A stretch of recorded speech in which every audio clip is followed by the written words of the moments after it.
حضرات سامعین، اکثر اوقات ہوتا یوں ہے کہ ہم نماز میں کھڑے ہوتے ہیں تو نماز میں ہمیں بڑے بڑے خیالات، وسوسے اور اکثر اوقات ہم شک میں مبتلا ہو جاتے ہیں۔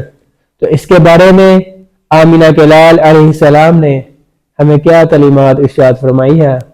صحیح مسلم کی حدیث میں آتا ہے، حضرت عثمان بن ابی العاص رضی اللہ تعالی عنہ فرماتے ہیں کہ ایک دفعہ میں آپ صلی اللہ علیہ وسلم کی خدمت میں حاضر ہوا اور میں نے عرض کیا، یا رسول اللہ، یقیناً شیطان میرے اور میری نماز کے درمیان اور میری قرات کے درمیان حائل ہو چکا ہے اور اکثر اوقات مجھے شک میں مبتلا کر دیتا ہے۔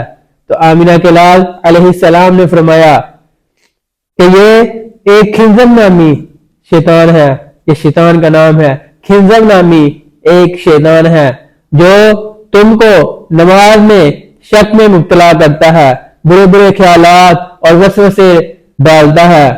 تو اب اگر تم اس کی شرارت کو محسوس کرو تو تم اللہ سے پناہ طلب کرو اور 3 دفعہ بائی جنم تھوک دو۔